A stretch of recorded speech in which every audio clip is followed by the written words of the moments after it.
Baruch atah Adonai Eloheinu melech haolam asher natan Torah. Amen. Blessed are you, Lord God, King of the universe, who gives Torah of truth and good news of salvation to his people Israel. Amen. To all the peoples through his Son Yeshua the Messiah our Lord. Amen. Amen. Alright, if you just took some proverbs and you remember a little while ago we were talking about going into Joshua. And we were talking about the preparation of Joshua. The Talmud, rabbi, disciple that God has sort of modeled. We've got Moses leading, Moses learning, but Joshua straight in next to him watching what's going on. Alright, can you very quickly give me the first couple? We never finished it. Does anybody have notes on this?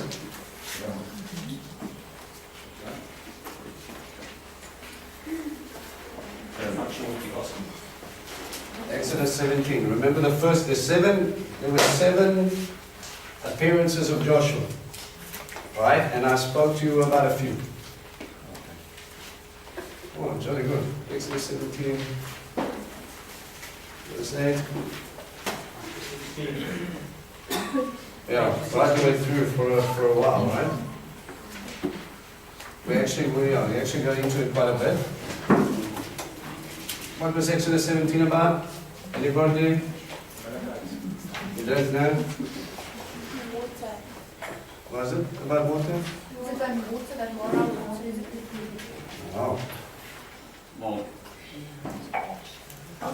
it was what Moses shouldn't have done. But so God said to hit. Sorry? Amalekites. Amalekites. Right, and what did we learn about the Amalekites? thieves. Slave traders that stayed next to Moses when he was chilling being a shepherd, right? And he recognized, he knew the enemy, he knew what they were coming for, and he understood what he had to do. And we see a split. We see him run to you. We say, tell Joshua, go choose men and go out and face them. Me, I'm going to go stand on a mountain. Right? And that's the part where Moses stands with the staff. And then we've got 2 gentlemen, one on his left and one on his right, Aaron and Hur, and we're sitting over there and he's holding up their hands. Remember? Bracha, blessing, normal supplication, extreme supplication. So as I'm holding up a staff, holding up his authority, what happens? Scripture says what? They were winning. They were winning, and when his arms got tired, they started losing ground, and Joshua is still fighting and he's not seeing any of this because he's looking at the battle taking place in front of him. And you've got 2 fronts here. One where the guy physically has to stand up and he has to go to war. But the battle is not won in your right arm. But where is the battle won? So the guy interceding, asking Abba to help the oak who's got the right arm and the sword. Okay? So when you face your battles, remember, it is Abba that makes you victorious. It is the people who intercede on behalf of, but you also need someone to go out and face the enemy.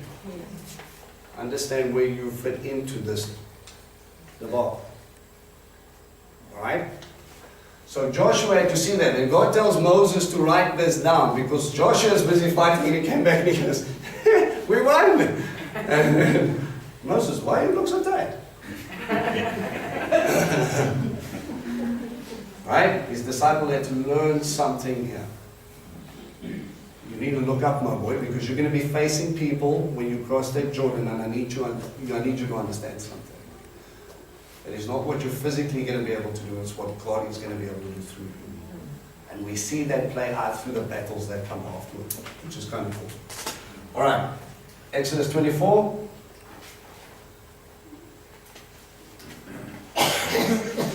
We see Moses and Joshua and the leaders go up on Mount Sinai. Right? And then all of a sudden we see this weird little episode. What happened? After the covenant, leaders and they get lifted, they come up to a point and they get to see God. What was God doing? What did they do on Mount Sinai?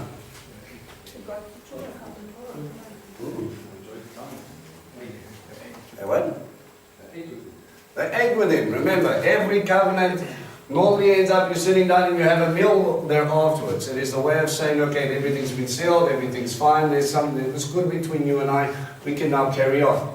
And God allows them, these leaders, and Moses and Aaron, to sit and have a meal together, and they marvel because God did not strike them down. And then many other pictures that we could go into here about, you know, how they describe seeing God and all the rest of it, but the point is simply this.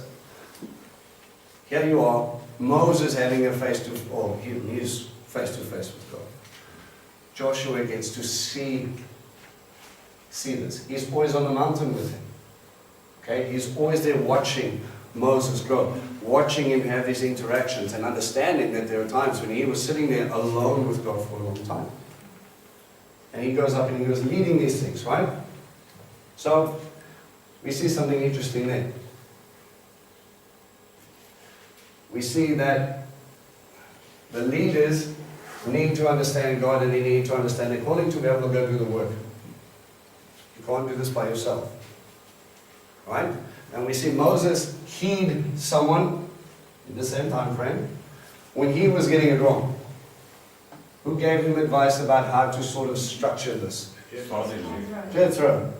Papa-in-law comes over there and goes, what are you doing? You're going to wear yourself out, you're going to wear these people out, don't you think we should try and shift it a little bit? And he learns and he adjusts. He takes counsel. Joshua gets to see that. He gets to see the change. He gets to see, okay, look, maybe we can rely on others. God has anointed them for a specific calling. He's brought them here for a specific purpose. We have the same foundation. And I can look at them and I can go, all right, that's an area I'm not getting to. I can't split myself up into 17 different people. I'm going to need you to take it and deal with that. And then we see the thing is, if it's too difficult for them, you go to the next leader. If it's too difficult for them, go to the next leader. If it's too difficult for them, eventually it gets down to Moses. Moses says, I'll go ask God and he'll give us an answer and then we can just sort this out. Okay, but they have to use what they have to be able to discern. Right? And remember, how were they elected? Well, they were the righteous members of the community, and some of Moses' spirit, God's spirit, was Moses' spirit. God's spirit in Moses was shared with those 70. Right. So the Shekinah comes down and we see Moses and he's all happy and he has all of this, and God says, no, I'm going to see this and I'm going to manifest it out and I'm going to place it on them so you can see who God has chosen. Okay. That's also important. Right? Sometimes if you don't necessarily like a person, you don't want to elevate them up to leadership.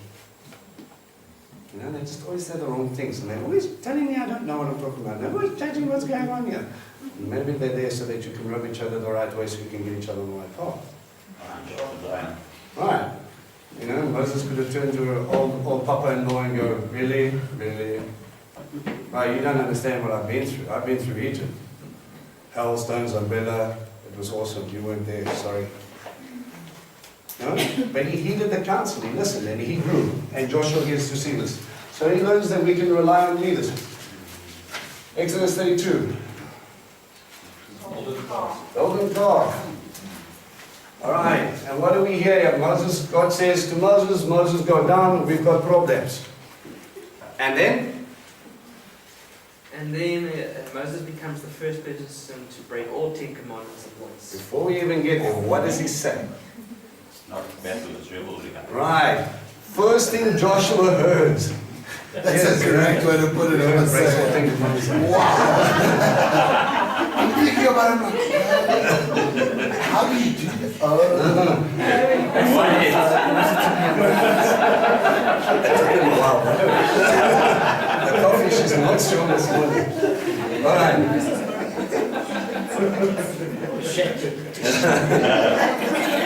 So what you have here is you have the difference of a trained ear versus not. Joshua only understands battle because what he was put through was the Amalekite war. Right? And he goes, it's battle, that's what's happening. And Moses goes, no, my boy. Yeah, it's disco time.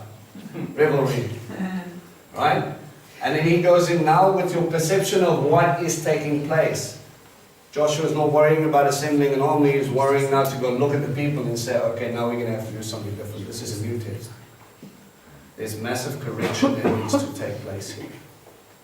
Sometimes when you get lifted up in leadership, you need discernment on what's going on. People who have been around long enough can know when people come to you and they start talking to you and you're counseling them and then they go, no, it's this, no, it's that, no, it's this, no, it's that, no, it's this, and you stop and go, no, no. This is what it is.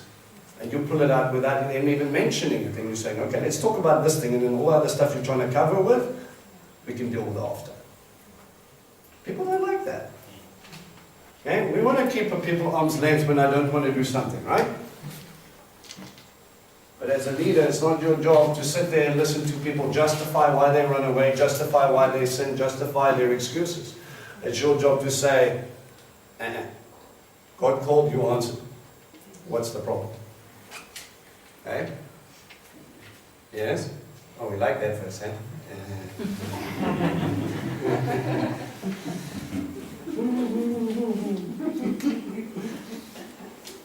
That shot's fired.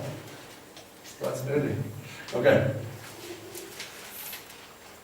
We see in Exodus 33, we see Moses going up and again interceding, right?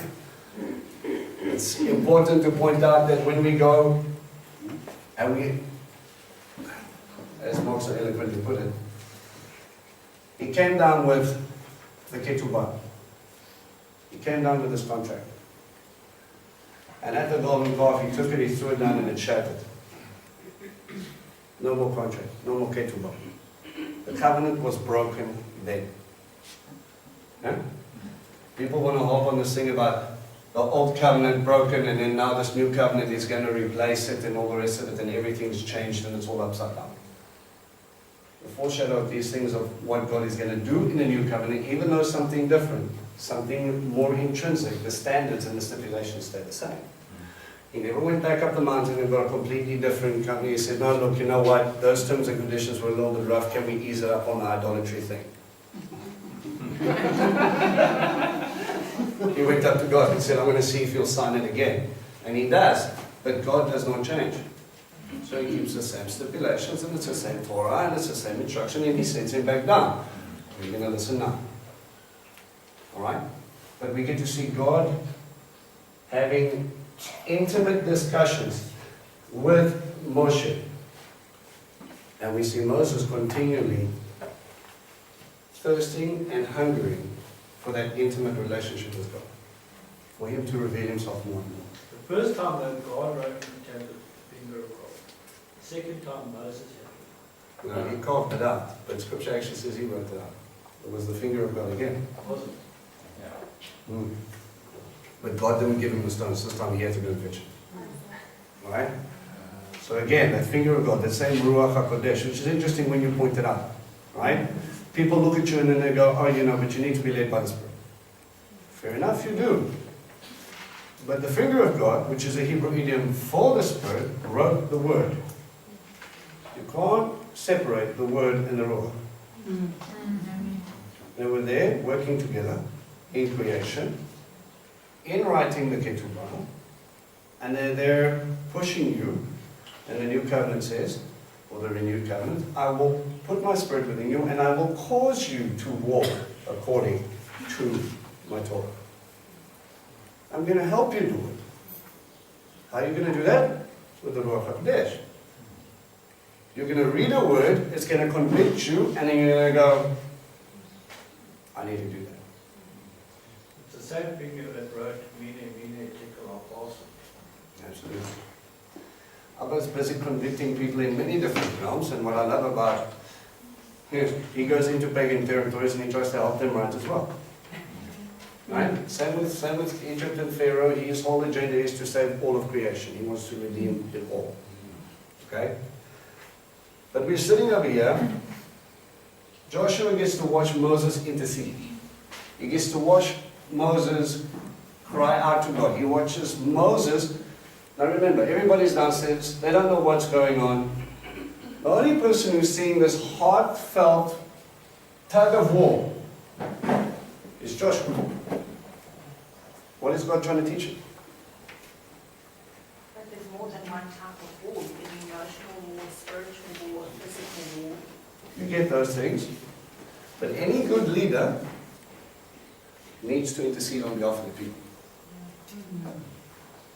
He says to Moses, just, you see it throughout Torah. Eventually God gets so annoyed, he's like, just step away, let me wipe them out. And out of you, Moses, we'll start this all over again. We're going to give you this new generation. And he goes, no. He goes, your name is going to be on the line. How about they're going to come over here and they're going to say you brought them out to the wilderness to destroy them. Then what's your testimony going to be?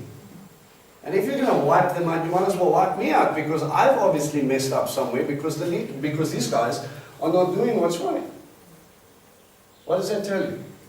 Moses, before your people, these stiff-necked, stubborn things that you're telling me that I have to walk around with, all of a sudden shifts to, you might as well kill me with them. What is happening in Moses? Becoming a shepherd. Not only be standing in the gap, but he's taking responsibility for his role. Right? God trained him to be a prophet by being a shepherd. And it's funny, he trains, he trained King David to be a king by being a shepherd. Right? He trained the disciples to step up to become emissaries by being shepherds. They were fishers of men, but the commission got changed. Feed my sheep, feed my lambs. Remember that story? And it's when I come up and I understand that I have to look after the flock, have compassion on the flock, and God has entrusted me with the flock, that I have to stand in the gap when my flock doesn't listen. Interesting observation is that it demonstrates intercession.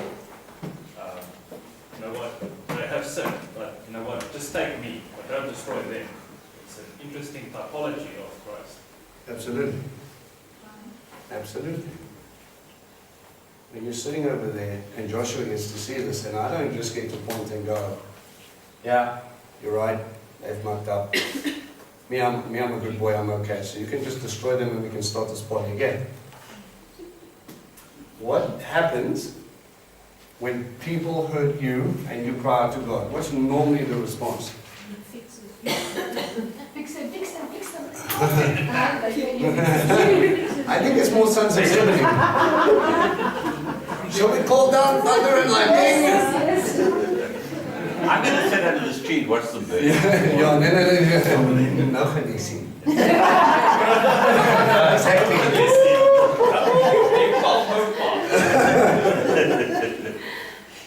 What is God's response? Even when they were putting him on an execution stake, he said, forgive them, Father, they know not what they do. Yes. What did he tell Jonah about Nineveh? Why would I destroy them? They don't even know they left from their right. Listen, just because your eyes have been opened a little bit, doesn't mean that everybody else's eyes have been opened. Go and hold them to the same standard. You can't. That's like me putting in Warrior Race. Any of you have seen Warrior Race? Jeep Warrior Race? Alright, it's an obstacle course that you go through mud and you climb over things and use rope and all the rest of it. And I'm going to stand there and I'm going to put a fit guy next to a blind guy without his seeing eye dog, and I'm going to go run. And then I'm going to laugh because the blind dog doesn't really, his time is so terrible. How can I judge the same standard? And yet, we walk around as if everybody's had their eyes open. You obviously understand Pesach and Shavuot and discipleship and Torah and all these things. And then they look at you and they go, what's a Pesach? Don't laugh too hard, eh? I remember a couple of you guys coming upstairs looking at me like, what's a Pesach? Can we eat it? Yes, you can. With matzah. What's a matzah? Wine all other nuts. We go through processes that God slowly but surely meets you at your need. And this is one of the coolest things you will see. When you step out, and I've had the privilege of being able to see it many times, I've seen it a lot in Israel, but when you go through one teaching, one site, and you'll see people getting hit at different times with something God is teaching them and telling them, And they'll take out 13 different messages from the same thing, and I still won't know what happened. Yeah. And you stop and you go, what did you do? And he meets people exactly where they are. And he's saying, all right, come on, one step at a time. Just trust me enough to take that step. Trust me enough with your family. Trust me enough with your work. Trust me enough with your heart. Trust me enough. And it's just one step, one step, one step. And I always get this thing, you know, God really opened up my eyes to this whole process when we talk about immature Christians. I started to realize exactly how this worked when I started having kids myself. The little walking can't walk by itself. Wants to, desperately. Wants independence, but can't. Then kind of figured out, well, if I want to get from here to here without falling on my bum, I have to pick up this big oaf that's sitting on the couch, and then I pull the finger. And if I do this, I'm so strong, I pick him up, no problem. And then I just autopilot, grab, and I go forward. And you get this motion. And they slowly but surely start to get into the hang of, this is how it needs to work, and then they understand balance, and then they understand this, and then they can. And then they realize you didn't have to get the big oaf off the couch. He starts running after you when you go and play with his stuff.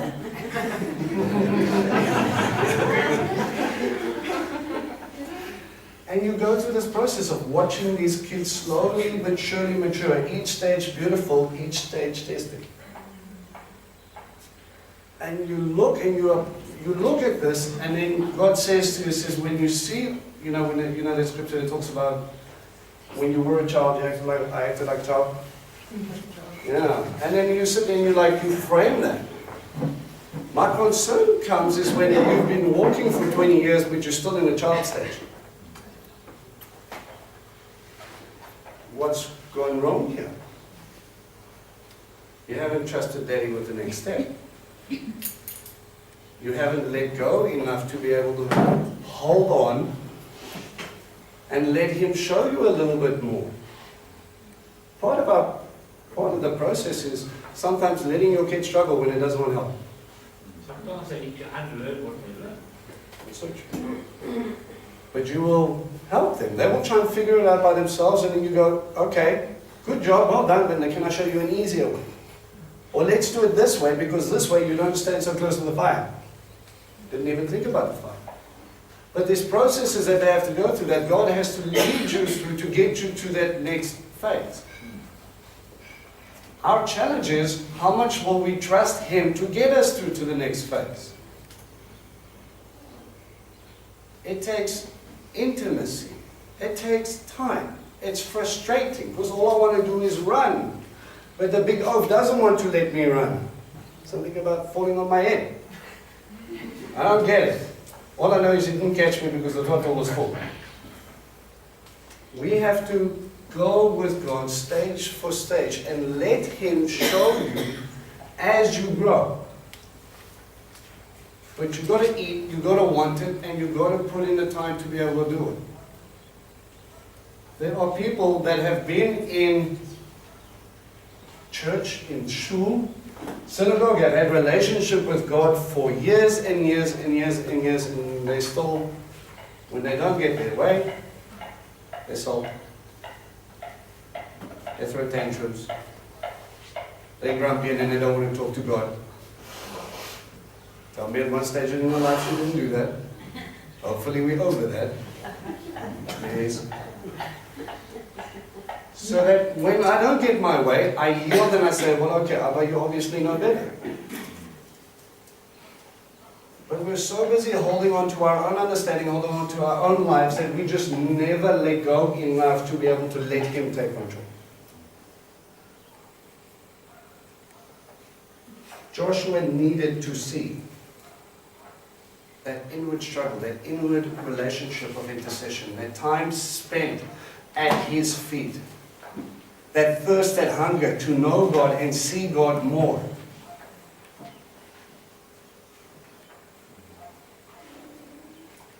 People coming up behind you need to see you do that. Where are they going to get it if they don't get it from you? If they don't see a real relationship with God, they're not going to believe it's possible. Then God has to forge the next generation to get them past the step where you decided to stop walking. If the training stopped here, where would Joshua be in taking the promised land? If he never saw the intercession, he never saw the compassion, he would take 3 steps to the side after Ai and say, guys, get your swords, clean up the camp. That's it. Let's wipe out the whole tribe. Very He was complicated. zealous. He was out the love at that point. He needed to see it. He needed to see it, witness it with his own eyes. He needed to understand the relationship. And that's what you guys need to see. If you're going to mimic your rabbi, when you get hurt, pray for them. If you fight with your spouse, pray for them. What do I want to see? Do I want my spouse hurt? No. Do I want to be hurt? No. Abba, I want you to change them and help them deal with whatever they're dealing with because they're struggling. And if they're struggling, we're struggling. Not, oh, she shouted at me, so therefore I'm not going to talk to her. That sounds What's so like funny? wise policy though. Not. You will learn. People who are in relationships and people who have been married, listen carefully. There are times when the room temperature has been set. And you come in and you realize it's frigid and it's -5. Someone's had a rough day. Now you can either come in and shut down and be calm and ice block yourself, or you can change the temperature. You become the thermostat. You can walk in and you can either add to the cold, or you can go, wow, this is not normal, you've had a rough time. How then can I help you defrost to get to the point where you can just be you again? That's the response out of love. I don't need to add to the cold, I need to change the cold. If you need time, take time. If you need me to watch the kids, I'll watch the kids. If you need me to run a bath, I'll run a bath. If you need me to get dinner, I'll get dinner. Let me do it, let me help you. We don't have to treat each other like the enemy. Remember you said, I want to be with you forever. So that means that that person came home still takes that pretty seriously, right? Yeah. Otherwise, why would they come home?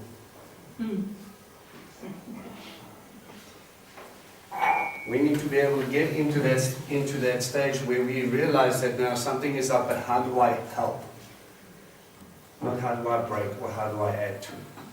It's my responsibility to balance the other person. And that happens in every relationship. If I come and I see my buddy's crying and he's not having a good time, or he's sitting in the corner and he's rocking himself, I don't have to come and go, May I go put on the kettle and then I said, all right, I'm just gonna get your coffee ready and then we'll meet in a minute. And then I can sit and help you maybe process what's going on instead of sitting there patting and say, I told you that was going to happen, you didn't want to listen. If I want to love my friend, I need to help him through his rough patches, not add to his rough patches. Marriage is no different. Right? Especially when you step up to leadership. Pay attention. Told you, God's training up. He's going to send you out. When one steps up, the family steps up. Okay? So we need to understand compassion.